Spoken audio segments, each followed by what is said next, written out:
एक जमीन, एक करार आणि एक मोठं नाव. उपमुख्यमंत्री अजित पवार यांचे सुपुत्र पार्थ पवार यांच्या कंपनीचा जमीन व्यवहार. पण गंमत बघा, गुन्हा नोंद झाला आणि काही जणांवर केस झाली आणि पार्थ पवार त्यांचं नाव मात्र यादीतच नाही. का नाही? कोण वाचवतंय?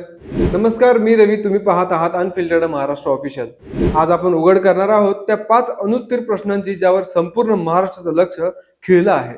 महाराष्ट्रात पुन्हा एकदा राजकारण हादरवणारं प्रकरण समोर आलंय. पिंपरी चिंचवडच्या बावधन पोलीस ठाण्यात एक गुन्हा नोंद झाला आहे. जमीन व्यवहारात अनियमिततेचा, फसवणुकीचा आणि प्रचंड पैशाचा खेळ असलेला हा व्यवहार. पण या प्रकरणाची खासियत म्हणजे यात नाव आहे अजित पवारांच्या सुपुत्रांचं, पार्थ पवारांचं. अजित पवारांच्या उपस्थितीत जेव्हा त्यांनी स्वतः सांगितलं की हो, करार पार्थ पवारांनी रद्द केला आहे, तेव्हा सगळ्यांचं लक्ष गेलं. जर करार त्यांच्या नावावर झाला तर मग गुन्हा नोंद करताना त्यांचं नाव का नाही? आज आपण ऐकणार आहोत हाच प्रश्न. पायरी पायरीने जसा गुन्हा उलगडतो तसंच या प्रकरणामागचं सत्य उघड करूया. 25 मे 2025 पुण्यातील मुळशी तालुक्यातील मुंडवा गाव. एक प्रचंड मौल्यवान जमीन, अंदाजे 1800 कोटी रुपयांची, आणि ती विकत घेतली अवघ्या 300 कोटींनी. खरीददार होती मीडिया होल्डिंग LLP नावाची कंपनी, आणि त्या कंपनीचा एक भागीदार पार्थ पवार. एवढ्या मोठ्या व्यवहारात फक्त 500 रुपयांचं स्टॅम्प ड्युटी भरलं गेलं. जिथं सामान्य माणूस एक छोटं घर घेतानाही लाखो रुपयांचं स्टॅम्प ड्युटी भरतो, तिथं कोट्यावधीच्या जमिनीवर फक्त 500 रुपये. इथेच सुरू झाला खेळ शंकेचा. समाजातील 2 नावे या प्रकरणानंतर चर्चेत आली. विजय कुमार आणि अंजली दमानिया. दोघांनीही ट्विटरवरून सलग पोस्ट करत प्रश्नांची सरबत्ती सुरू केली. विजय कुमार म्हणाले, 300 कोटींच्या जमिनीवर 21 कोटींचं मुद्रांक शुल्क माफ का केलं? फक्त एवढंच कारण की ती जमीन उपमुख्यमंत्र्यांच्या मुलाची आहे.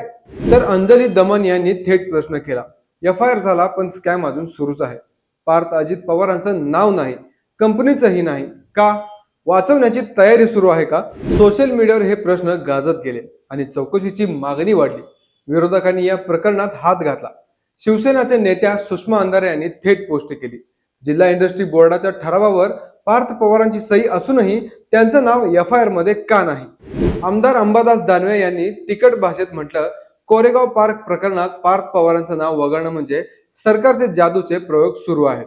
एवढ्या दबावानंतर अखेर सरकारनं हालचाल केली. 7 नोव्हेंबरला सरकारने अपर मुख्य सचिव महसूल यांच्या अध्यक्षतेखाली चौकशी समिती नेमली. एका महिन्यात अहवाल सादर करण्याच्या आदेशासह सगळ्यात मोठा पहिला प्रश्न, गुन्ह्यात पार्थ पवारांचं नाव का नाही? कारण अजित पवार स्वतः म्हणतात की करार पार्थ पवार यांनी रद्द केला. म्हणजे करार करण्याच्या आधी रद्द करण्याचा अधिकार त्यांच्याकडेच होता. मग जबाबदारी त्यांची नाही का? सुषमा अंधारे म्हणतात, पार्थ पवार यांच्यावर गुन्हा दाखल होण्यापासून वाचवण्याचा प्रयत्न सुरू आहे. दरम्यान BBCने जेव्हा नोंदणी महानिरीक्षक राजेंद्र मोठे यांना विचारलं तेव्हा त्यांनी उत्तर दिलं, तक्रारीत दिग्विजय पाटील यांचं नाव आहे कारण दस्तावर त्यांची सही आहे. पण LLP म्हणजे भागीदारीत पार्थ पवारांचंही नाव आहे. ही वस्तुस्थिती मुठेंनीही मान्य केली. म्हणजे प्रश्न अजूनही तसाच उभा आहे. नाव असतानाही कारवाई का नाही? आता दुसरा प्रश्न, मुद्रांक शुल्क म्हणजे स्टॅम्प ड्युटी माफ का करण्यात आली? 21 कोटी रुपये राज्याला मिळायला हवे होते, पण भरले फक्त 500 रुपये. विभागाचं म्हणणं आहे 2023च्या IT धोरणानुसार डेटा सेंटर प्रकल्पांना सूट आहे. पण विजय कुमार यांचा सवाल अगदी सोपा आहे. डेटा सेंटर प्रकल्प दाखवून खास व्यक्तींसाठी सवलत. अंजली दमानिया तर थेट विचारतात, स्टॅम्प ड्युटी माफ करण्याचा अधिकार कोणाला दिला आणि कुणी वापरला? याच उत्तरात मोठं सस्पेन्स दडले. कारण विभाग म्हणतो लेटर ऑफ इंटेंट दाखवून सूट घेतली, पण ती कायदेशीर आहे का याची चौकशी आता समिती करणार आहे. तिसरा प्रश्न, व्यवहार एवढा झपाट्याने कसा झाला? सरकारी जमीन विकताना लिलाव प्रक्रिया असते, पण इथे लिलावच झाला नाही. 22 एप्रिल 2025 ला कंपनीनं IT पार्क उभारण्याचा ठराव केला आणि 48 तासातच उद्योग संचालनालयाने स्टॅम्प ड्युटी माफ केली. एवढ्या वेगाने सरकारी प्रक्रिया होणं म्हणजे विचार करण्याची गोष्ट आहे. बॉम्बे इन्फेरियर विलेज वतन्स अबोल्युशन ऍक्ट 1958 नुसार जमीन विकता येत नाही सरकारच्या परवानगीशिवाय. तसं जर झालं तर जमीन थेट सरकारकडे जाऊ शकते. मग परवानगी कुठे आहे? या प्रश्नावर महसूल मंत्री मौन बाळगून आहेत. चौथा प्रश्न, 1800 कोटींची जमीन 300 कोटींना कशी विकली गेली?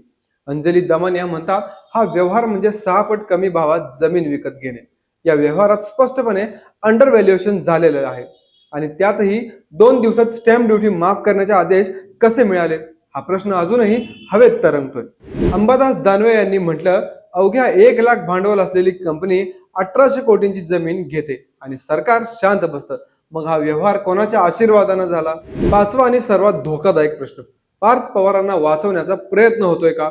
सामाजिक कार्यकर्ते विजय कुंभार म्हणतात, केवळ करार रद्द केल्याने न्याय मिळणार नाही, जबाबदारी आणि नुकसान भरपाई दोन्ही आवश्यक आहेत. अंजली दमानिया म्हणतात, सारखे घोटाळे करा आणि सारखी माफी मागा. हे कसं चालणार? अजित पवार म्हणतात, सखोल चौकशी होईल, सत्य समोर येईल. पण महाराष्ट्र विचारतो, सत्य समोर येईल पण कोणाचं? FIR मध्ये नाव नाही, जबाबदारी नाही आणि चौकशीचा अहवाल अजून दूर आहे. बीबीसीनं महानिरीक्षक राजेंद्र मुटे यांना विचारलं, पार्थ पवारांचं नाव FIR मध्ये का नाही? त्यांनी विचारलं, दस्तावर दिग्विजय पाटील यांचं नाव असल्याने तक्रार त्यांच्यावर झाली आहे. पण जेव्हा विचारलं LLP मध्ये पार्थ पवार भागीदार नाहीत का, तेव्हा उत्तर आलं, हो आहेत, पण रजिस्ट्री करताना ते उपस्थित नव्हते. म्हणजे पुन्हा तोच प्रश्न, उपस्थित नसल्याने जबाबदारी संपते का? सरकारनं समिती नेमली, पण अहवाल यायचा आहे आणि तोपर्यंत महाराष्ट्रातील लोक फक्त वाट पाहत आहेत. नाव मोठं असलं की कायदा लहान पडतो. या संपूर्ण प्रकरणात तथ्य स्पष्ट आहेत. जमीन होती मौल्यवान, व्यवहार झाला वेगात, स्टॅम्प ड्युटी माफ झाली संशयास्पद रीतीनं आणि सर्वात मोठा प्रश्न म्हणजे नाव मोठा असल्याने कारवाई मंदावली गेली. चौकशी समिती अहवाल देईल, पण या प्रकरणात महाराष्ट्र विचारतोय, जर हा व्यवहार उघडकीस आला नसता तर तो पूर्ण झाला असता का? आणि जर गुन्हा झाला असेल तर दोषींवर कारवाई होईल का? की हे पुन्हा सगळं शांत होईल? हा केवळ जमीन व्यवहार नाही, हा आहे सत्तेचा, पैशाचा आणि प्रभावाचा खेळ. आणि या खेळातला सर्वात मोठा प्रश्न अजूनही अनुत्तरित आहे.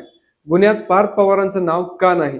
चौकशी सुरू आहे, सरकारनं समिती नेमली आहे, पण सत्याचं वजन किती आहे हे येणारे दिवसच सांगतील. तोपर्यंत महाराष्ट्राचा प्रत्येक नागरिक हा एकच प्रश्न विचारतोय, कायदा सगळ्यांसाठी सारखाच आहे का?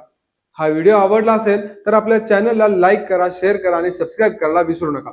धन्यवाद.